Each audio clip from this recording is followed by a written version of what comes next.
এই মুহূৰ্তত লৈ আহিছোঁ ডাঙৰ খবৰ। আপোনালোকক মই ইয়াৰ আগৰ ভিডিঅ'টোত কৈছিলোঁ যে গীতাশ্ৰী তামুলী অখিল গগৈৰ পত্নী গীতাশ্ৰী তামুলী এটা ভিডিঅ' লৈ আহিম বুলি কৈছিলোঁ। আৰু গীতাশ্ৰী তামুলীয়ে এতিয়া মুখ্যমন্ত্ৰীলৈ লিখিছে মুখ্যমন্ত্ৰীলৈ পত্ৰ প্ৰেৰণ কৰিছে। এই পত্ৰখনত কি আছে জানিবৰ বাবে কিন্তু আপোনালোকে ভিডিঅ'টো ভাল ধৰণে চাব লাগিব। কাৰণ কালি যিহেতু সদনৰ মাজত গীতাশ্ৰী তামুলীক লৈ অখিল গগৈৰ পত্নীক লৈ যি বিতৰ্ক হৈছিল চাকৰি পোৱা সংক্ৰান্তত, তাকে লৈ এতিয়া মুখ্যমন্ত্ৰী অখিল গগৈৰ পত্নী অসন্তুষ্ট হৈছে, খং উঠিছে। যিহেতু অখিল গগৈৰ লগতো কাজিয়া লাগিলে আৰু অখিল গগৈৰ কাৰণে সন্মান নষ্ট হৈছে বুলি পত্নীগৰাকীয়ে দাবী কৰিছে। আৰু সেইটো কাৰণে এতিয়া অৱশেষত মুখ্যমন্ত্ৰীলৈ লিখিলে পত্ৰ। সঞ্চালকৰ জৰিয়তে পত্ৰখন প্ৰেৰণ কৰিছে অখিল গগৈৰ পত্নীয়ে। গতিকে চাওক, মই কথা কৈ নাথাকোঁ, ইতিমধ্যে কথা কৈ থকা দেৰিয়ে হ'ল। গতিকে ভিডিঅ'টো চাওক। কিন্তু নতুনকৈ যদি কোনোবা আহিছে চেনেলটো এটা লাইক কৰিবলৈ নাপাহৰিব, চেনেলটো এটা ছাবস্ক্ৰাইব কৰিবলৈ নাপাহৰিব। হয় চাওক, আজি অখিল গগৈয়ে উল্লেখ কৰিছিলে, নিয়মৰ কথা কৈছিলে যে যিটো নিয়ম অনুসৰি তেওঁলোকে গীতাশ্ৰী তামুলীয়ে, তেওঁৰ পত্নী গীতাশ্ৰী তামুলীয়ে তেওঁক দায়িত্বৰ পৰা কিছুদিনৰ কাৰণে অব্যাহতি দিয়াৰ কাৰণে এটা আবেদন জনাব আৰু গোটেই বিষয়টোক লৈ তদন্ত কৰাৰ কাৰণে আহ্বান জনাব। ইতিমধ্যে আমি উল্লেখ কৰিছোঁ যে গীতাশ্ৰী তামুলী এগৰাকী শিক্ষয়িত্ৰী, বি বৰুৱা কলেজত তেওঁ অধ্যাপনা কৰি আছে আৰু তেওঁৰ শিক্ষক হিচাপে সমাজত এটা যথেষ্ট সুনাম আছে। যদিও তেওঁ অখিল গগৈৰ পত্নী, কিন্তু তাৰ উপৰি তেওঁৰ নিজস্ব পৰিচয় আছে, তেওঁ লিখা মেলাৰ সৈতে জড়িত। এই কথাখিনিয়ে তেওঁ ক'ৰবাত নহয় ক'ৰবাত তেওঁৰ সংবেদনশীল মনটো ক'ৰবাত আঘাত দিছে, তেনেধৰণৰ কথা তেওঁ ইংগিত এটা দিছে। স্পষ্টকৈ এখন পত্ৰ লিখিছে। পত্ৰখন লিখিছে মুখ্যমন্ত্ৰী ডক্টৰ হিমন্ত বিশ্ব শৰ্মালৈ। এই পত্ৰ আমাৰ হাতত পৰিছে আৰু এই পত্ৰত স্পষ্টকৈ মুখ্যমন্ত্ৰী ডক্টৰ হিমন্ত বিশ্ব শৰ্মাক সম্বোধন কৰিছে আৰু উচ্চ শিক্ষা বিভাগৰ সঞ্চালকৰ জৰিয়তে এই পত্ৰ আচলতে মুখ্যমন্ত্ৰীলৈ প্ৰেৰণ কৰিছে। তাত লিখিছে, বিষয় সন্দৰ্ভত লিখিছে,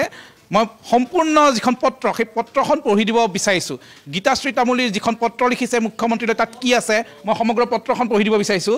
তেওঁ স্পষ্টকৈ লিখিছে ইয়াতে, 20 ফেব্ৰুৱাৰী 2025 তাৰিখে অসম বিধানসভাত মাননীয় ৰাজ্যপাল মহোদয়ৰ ভাষণৰ প্ৰতি ধন্যবাদ সূচক প্ৰস্তাৱৰ আলোচনাত গুৱাহাটীৰ বি বৰুৱা কলেজত মোৰ নিযুক্তি সম্পৰ্কত আপুনি দিয়া মন্তব্যৰ প্ৰসংগত মোৰ নিযুক্তিৰ এক বিধিসন্মত তদন্ত বিচাৰি আবেদন। এই চিঠিখন যিহেতু স্কেন কৰা হৈছে, অকণমান আমাৰ পঢ়িবলৈ দিগদাৰ হৈছে। বিধিসন্মত তদন্ত বিচাৰি আবেদন, এই কথাখিনি লিখিছে। তাৰপিছত লিখিছে, মহাশয় সন্মান সহকাৰে জনাওঁ যে মই গুৱাহাটীৰ বি বৰুৱা কলেজৰ অসমীয়া বিভাগৰ এগৰাকী সহযোগী অধ্যাপিকা। 2011 চনৰ জানুৱাৰী মাহত নিৰ্দিষ্ট নিয়মানুসাৰে এই পদত যোগ দিয়াৰ আগত মই গোলাঘাটৰ দেৱৰাজ ৰয় কলেজত বৰ্তমান স্বায়ত্তশাসিত কৰ্মৰত আছিলোঁ। সেই পদত তেতিয়াৰ প্ৰবক্তা, তেতিয়া সেই পদটো প্ৰবক্তা বুলি উল্লেখ কৰা হৈছিলে। গতিকে তেওঁ লিখিছে, সেই পদত মই 1994 চনৰ আগষ্ট মাহত যোগ দিছিলোঁ। বি বৰুৱা কলেজৰ পদটোৰ বাবে 3 দিন ধৰি অনুষ্ঠিত সাক্ষাৎকাৰৰ অন্তত মহাবিদ্যালয় পৰিচালনা সমিতিয়ে মোক নিযুক্তি দিছিল। সেই নিযুক্তি নিশ্চয়কৈ বৈধভাৱেই হৈছিল। সেই পদৰ বাবে কোন প্ৰাৰ্থীয়ে আবেদন কৰিছিল, তেওঁলোকৰ যোগ্যতা কি পৰ্যায়ৰ আছিল আদি কথা জনা মোৰ বাবে সম্ভৱপৰ বা প্ৰয়োজনীয় কোনোটোৱেই নাছিল। তাৰপিছত তেওঁ পুনৰ উল্লেখ কৰিছে, আনহাতে কোনো প্ৰাৰ্থীয়ে মোৰ নিযুক্তিৰ প্ৰত্যাহ্বান জনাই আইনসংগত পদক্ষেপো লোৱা নাছিল। যথানিয়মে দায়িত্বত যোগ দি তেতিয়াৰ পৰা মই 20 ফেব্ৰুৱাৰী 2025 তাৰিখৰ সন্ধিয়া 5 বজালৈ নিয়মীয়াভাৱে দায়িত্ব নিৰ্বাহ কৰি আছিলোঁ। কিন্তু সেইদিনা অৰ্থাৎ 20 ফেব্ৰুৱাৰীত বিধানসভাত মাননীয় মুখ্যমন্ত্ৰীয়ে দিয়া ভাষণত মোৰ নিযুক্তিৰ ন্যায্যতাৰ বিষয়ে কৰা মন্তব্যত মই হতচকিত হৈ পৰিছোঁ।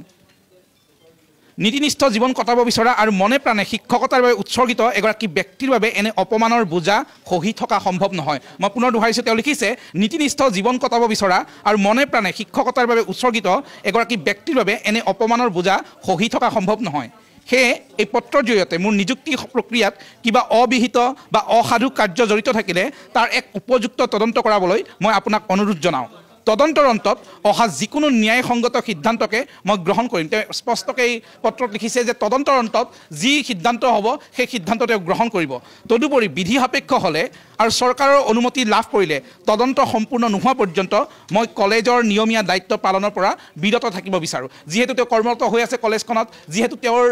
বিৰুদ্ধে তদন্ত হোৱাটো এতিয়া তেওঁ বিচাৰিছে, সেই সম্পৰ্কে আবেদন কৰিছে। গতিকে তদন্ত চলি থকা কালছোৱাত যদিহে চৰকাৰৰ অনুমতি থাকে আৰু যদিহে তেনেধৰণৰ নিয়ম আছে, তেতিয়াহ'লে তেওঁ এই তদন্তকালীন সময়ত তেওঁৰ যি কৰ্ম বা তেওঁৰ যি দায়িত্ব, সেই নিয়মীয়া দায়িত্বৰ পৰা তেওঁ আঁতৰি থাকিব বিচাৰিছে এই কথাখিনি তেওঁ পত্ৰত স্পষ্টকৈ উল্লেখ কৰিছে সমগ্ৰ বিষয়টোত আপোনাৰ পৰা ইতিবাচক সঁহাৰি কামনা কৰিলোঁ আশা কৰোঁ আপুনি তাৎক্ষণিকভাৱে নিযুক্তি বিষয়টোৰ বিধিসন্মত তদন্তৰ ব্যৱস্থা কৰিব আৰু তাৰ ফলাফল মোক অৱগত কৰিব ধন্যবাদ সহকাৰে বিনীত গীতাশ্ৰী তামুলী 21/2/2025 সহযোগী অধ্যাপক বি বৰুৱা কলেজ গুৱাহাটী স্পষ্টকৈ মুখ্যমন্ত্ৰীৰ কৰ্টলৈ বল ঠেলিছে আৰু যিহেতু বিতৰ্ক এটা সৃষ্টি হৈছিল সেই বিতৰ্কৰ অন্তত আজি বি বৰুৱা কলেজৰ অধ্যাপিকাগৰাকীয়ে অখিল গগৈৰ পত্নী গীতাশ্ৰী তামুলীয়ে মুখ্যমন্ত্ৰীলৈ পত্ৰ প্ৰেৰণ কৰিছে উচ্চ শিক্ষা সঞ্চালকৰ জৰিয়তে পত্ৰ প্ৰেৰণ কৰিছে আৰু ইয়াৰ প্ৰতিলিপি তেওঁ বি বৰুৱা কলেজৰ অধ্যক্ষৰ হাততো অৰ্পণ কৰিছে তেওঁ স্পষ্টকৈ কৈছে যে ন্যায়সংগত তদন্ত বিচাৰিছে বিধিসন্মতভাৱে আৰু চৰকাৰী পক্ষই যদি অনুমতি দিয়ে তেতিয়াহ'লে এই তদন্তকালীন অৱস্থাত তেওঁৰ যি নিয়মীয়া দায়িত্ব তাৰ পৰা বিৰত থাকিব বিচাৰিছে আৰু তদন্তৰ অন্তত যিকোনো ন্যায়সংগত সিদ্ধান্ত গ্ৰহণ কৰিব বুলি স্পষ্টকৈ উল্লেখ কৰিছে সমীৰণ হয় নিশ্চিতভাৱে অমৰেন্দ্ৰ ডেকা এই মুহূৰ্তত আপোনাক ধন্যবাদ জনাইছোঁ আপুনি তেখেতে প্ৰেৰণ কৰা পত্ৰখন এই মুহূৰ্তত উল্লেখ কৰিলে তাৰ বাবে আপোনাক ধন্যবাদ জনাইছোঁ আৰু এই যিখন পত্ৰ এই পত্ৰখনৰ পৰা আচলতে কিছু ইংগিত আচলতে প্ৰদান কৰিছে যি প্ৰশ্ন উত্থাপন হৈছিল তেখেতৰ চাকৰিৰ ক্ষেত্ৰত কেনেধৰণে আচলতে তেখেততকৈ বেছি নম্বৰ পোৱা ব্যক্তিতকৈ তেখেতে আচলতে অধিক পদমৰ্যাদাত থাকিবলৈ সুবিধা পাইছে তাক লৈ প্ৰশ্ন উত্থাপন হৈছিল পৰৱৰ্তী সময়ছোৱাত যিগৰাকী ব্যক্তিৰ ওপৰত প্ৰশ্ন উত্থাপন হৈছিল প্ৰশ্নবোধকৰ সৃষ্টি হৈছে সেই বিষয়টোক লৈ কিন্তু গীতাশ্ৰী তামুলীয়ে এই মুহূৰ্তত স্পষ্ট কৰিছে যদিহে মোৰ ভুল আছে তেতিয়াহ'লে যিকোনো ব্যৱস্থা গ্ৰহণ কৰিব পাৰে আৰু তেখেতে কেনেধৰণে চাকৰিত নিযুক্তি লাভ কৰিছিল কেনেধৰণে চাকৰি লাভ কৰিছিল সেইবোৰ কথা ইতিমধ্যে উল্লেখ কৰিছিল আৰু নিজেই তদন্ত কৰিবলৈ উল্লেখ কৰিছে আচলতে এনেধৰণৰ বিষয়সমূহ যেতিয়া উত্থাপন হয় বা যেতিয়া এনেধৰণৰ বিতৰ্কৰ সূত্ৰপাত ঘটে তেতিয়া যদিহে ভুল থাকে সেই ব্যক্তিগৰাকীৰ ওপৰত শাস্তিমূলক ব্যৱস্থা প্ৰশাসনে গ্ৰহণ কৰে কিন্তু তাৰ সলনি এইবাৰ গীতাশ্ৰী তামুলীয়ে স্পষ্ট কৰিব বিচাৰিছে আহ্বান জনাব বিচাৰিছে যে তদন্ত কৰিব লাগে যদিহে তদন্তত তেনেধৰণৰ বিষয় আছে তেতিয়াহ'লে বিষয় অমৰেন্দ্ৰ ডেকা আমি এই মুহূৰ্তত আৰু এটা প্ৰশ্ন এই মুহূৰ্তত আপোনাক সুধিব বিচাৰিছোঁ যে এই বিষয়টো যিহেতু বৰ্তমান সময়ছোৱাত যথেষ্ট চৰ্চিত হৈ আছে ইয়াৰ পৰৱৰ্তী সময়ছোৱাত এই বিষয়টোৱে আচলতে কেনে পৰ্যায়লৈ যাব পাৰে বুলি আপুনি ধাৰণা কৰিব পাৰে চাওক ধাৰণা অভিধাৰণাৰ কথা আহি পৰা নাই যিহেতু বিধানসভাৰ মজিয়াত আলোচনা হৈছে এইটো অন ৰেকৰ্ড আছে এগৰাকী বিধায়কৰ পত্নী যিয়ে বি বৰুৱা কলেজত অধ্যাপনা কৰি আছে তেওঁৰ বিৰুদ্ধে এনেধৰণৰ স্পষ্ট এটা অভিযোগ উত্থাপন কৰিছে আৰু তাৰ পিছতে বিষয়টো ক'ৰবাত পত্নীকেন্দ্ৰিক হৈ গৈছে বিগত দিনকেইটাত বিধানসভাৰ মজিয়াত কাৰোবাৰ পত্নী যদি ISR সৈতে জড়িত কাৰোবাৰ পত্নী ন্যায় বহিৰ্ভূতভাৱে বি বৰুৱা কলেজৰ দৰে ৰাজ্যৰ এখন আগশাৰী কলেজত চাকৰি কৰি আছে তেনেধৰণৰ অভিযোগ উত্থাপন হৈছে আৰু সেই অভিযোগ আহিছে শাসকীয় পক্ষৰ পৰা সেই অভিযোগ আহিছে খোদ মুখ্যমন্ত্ৰী ডক্টৰ হিমন্ত বিশ্ব শৰ্মাৰ পৰা বিধানসভাৰ মজিয়াত এই বিষয়ে এই প্ৰসংগ উল্লেখিত হৈছে গতিকে বিষয়টো এটা নতুন মূৰ লৈছে আৰু গোটেই কথাখিনি আচলতে গীতাশ্ৰী তামুলী তেওঁ আগেও বিভিন্ন সময়ত যদিও তেওঁ অখিল গগৈৰ পত্নী তেওঁ কিন্তু ৰাজনৈতিক যেনেধৰণৰ কৰ্মৰাজি তাৰ পৰা সম্পূৰ্ণ আঁতৰত থাকে তেওঁ অধ্যাপনা আৰু কলেজৰ দায়িত্বতে বেছি সময় থকা দেখা যায় তেওঁ সম্পূৰ্ণ আঁতৰি থাকে ৰাজনীতিৰ পৰা সক্ৰিয় ৰাজনীতিৰ পৰা তেওঁ বহুজন দূৰত আৰু সংবেদনশীল মন্তব্য তেওঁ ইয়াৰ পূৰ্বেও কেইবাবাৰো কৰিছিলে আমি যেতিয়া দেখিছিলোঁ অখিল গগৈ কা আন্দোলনৰ সময়ত জেলত আছিলে বা অন্যান্য সময়তো যেতিয়া জটিল পৰিস্থিতিৰ সৃষ্টি হৈছিলে তেওঁৰ অখিল গগৈৰ পত্নী হোৱাৰ বাবে তেওঁ যথেষ্ট সংবেদনশীল মনেৰে কিন্তু ছ'চিয়েল মিডিয়াত পোষ্ট দিয়া আমি দেখিছিলোঁ আৰু আজিও দেখা গৈছে মুখ্যমন্ত্ৰী ডক্টৰ হিমন্ত বিশ্ব শৰ্মাৰ এনে অভিযোগৰ পৰা বা বিধানসভাত এই বিষয়টো উত্থাপিত হোৱাৰ পিছত তেওঁৰ যিটো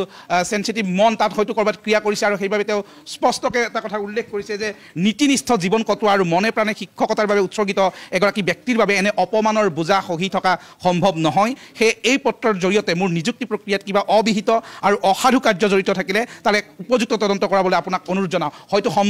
সম্ভৱতঃ প্ৰথমবাৰৰ বাবে হৈছে কোনোবা কৰ্মৰত এগৰাকী বিষয়া বা কৰ্মৰত এগৰাকী